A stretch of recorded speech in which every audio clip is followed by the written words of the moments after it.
మగధ దేశంలో మందారవతి అనే ఓ అడవి ఉంది. ఆ అడవిలో ఒక కాకి, జింక మంచి స్నేహంగా ఉండేవి. సాయంత్రం పూట ఆ రెండూ ఒకచోట కూర్చొని చక్కగా కబుర్లు చెప్పుకుంటూ ఆనందంగా జీవిస్తున్నాయి. ఒకరోజు జింక ఏపుగా పెరిగిన పచ్చగడ్డిని మేస్తుండగా అక్కడకు ఓ గుంట నక్క వచ్చి జింకను చూసింది. కొవ్వుతో బలిసి ఉన్న జింకను చూడగానే దానికి నోట్లో నీళ్లూరాయి. ఆహా, ఈ జింక కొవ్వుతో బాగా బలిసి ఉంది. దీని మాంసం బాగా రుచిగా ఉంటుంది. ఎలాగైనా దీని మాంసం తినాలి అనుకుంది. జింక మాంసం తినటానికి నక్క ఒక ఉపాయం ఆలోచించింది. ఆ గుంట నక్క ఆనందంగా పచ్చగడ్డి మేస్తున్న జింకకు కొద్ది దూరంలో నిల్చుని మిత్రమా అంటూ పిలిచింది. జింక ఆ గుంట నక్క వైపు చూసి, ఎవరు నువ్వు అంటూ కోపంగా అడిగింది. నా పేరు సుబుద్ధి. నేను ఈ పక్కనే ఉన్న అడవిలో ఉంటాను. అక్కడ పులులు, సింహాలు బాగా పెరిగిపోయాయి. అందుకే ఈ అడవిలోకి వచ్చాను. నువ్వు నాతో స్నేహం చేస్తావా అంటూ నమ్మకంగా చెప్పింది ఆ గుంటనక్క. నక్క మాటలను నమ్మింది జింక. తనతో పాటు నక్కను కూడా తీసుకువచ్చి కాకికి నక్క గురించి చెప్పింది జింక. అప్పుడు కాకి జింకతో, మిత్రమా, మనకి పరిచయం లేని వాళ్ళు చెప్పే మాటలను ఎప్పుడూ నమ్మకూడదు. అలాంటి వాళ్లను నమ్మటం వలన మొదటికే మోసం రాగలదు అంటూ జింకను హెచ్చరించింది కాకి. కాకి హెచ్చరిక విన్న జింక, మిత్రమా, నీవు నేను ఒకరికొకరం తెలియదు కదా, కానీ మనిద్దరం స్నేహితులం అయ్యాం కదా. ఎవరితో అయినా స్నేహం చేస్తేనే కదా వాళ్ళు మంచివాళ్ళో చెడ్డవాళ్ళో తెలిసేది. అనవసరమైన అనుమానాలతో మనతో స్నేహం చేసేందుకు వచ్చిన వాళ్ళని వెళ్ళగొట్టడం మూర్ఖత్వం అంది కోపంగా. జింక మాటలకు కాకి బాధపడింది. కొద్ది రోజులు ఇలానే గడిచిపోయాయి.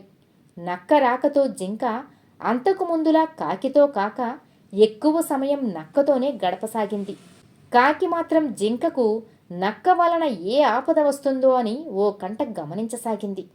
ఒకరోజు నక్క చెట్టు నీడన విశ్రాంతి తీసుకుంటున్న జింక వద్దకు చేరి, మిత్రమా, రోజూ ఈ పచ్చగడ్డి తినటం నీకు విసుగుగా లేదా? ఈ అడవి బయట ఏపుగా పెరిగిన జొన్న చేను ఒకటి ఉంది. నీకు నేను తోడుగా వస్తాను. నువ్వు కడుపు నిండుగా అక్కడ తిందువుగానిరా అని చెప్పింది. జొన్న చేను అని చెప్పగానే జింక నోట్లో నీళ్లూరాయి. వెంటనే పదమిత్రమా అంటూ నక్కను గుడ్డిగా నమ్మి జొన్న చేను వైపు వెళ్ళింది జింక. ఏపుగా పెరిగిన జొన్న చేను గట్టున నిల్చుని, మిత్రమా, నువ్వు కడుపు నిండా తిను. నేను ఎవరన్నా వస్తున్నారేమో ఇక్కడే ఉండి చూస్తుంటాను అంది నక్క. జొన్న చేనులోకి దిగి లేత ఆకులను, కంకులను ఆనందంగా తినసాగింది ఆ జింక. ఆ చేను రైతు ఆ పొలంలో ఒకచోట వల పన్ని ఉంచాడు. అది గమనించని జింక ఆ వలలో చిక్కుకుపోయింది. జింక భయంతో, మిత్రమా, నేను వలలో చిక్కుకుపోయాను. త్వరగా వచ్చి ఈ వలను కొరికి నన్ను రక్షించు అంటూ నక్కకు వినిపించేలా గట్టిగా అరిచింది. నక్క గబగబా జింక దగ్గరకు వచ్చి చూసి, అయ్యో మిత్రమా, ఈరోజు శనివారం, పైగా నేను ఉపవాసం.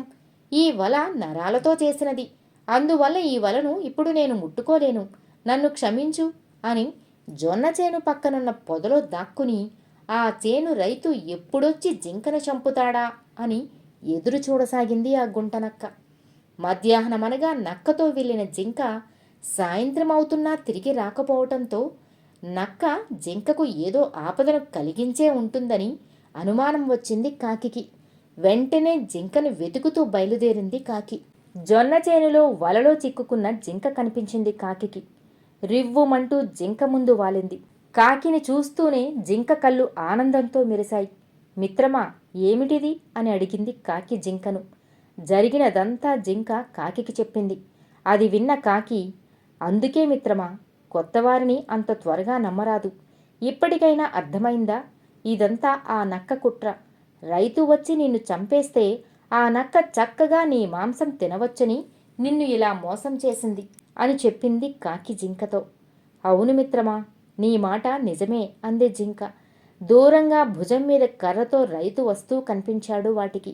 అది చూసిన కాకి జింకను రక్షించటానికి ఒక ఉపాయాన్ని ఆలోచించి, మిత్రమా, నువ్వు చనిపోయినట్లు నటించు.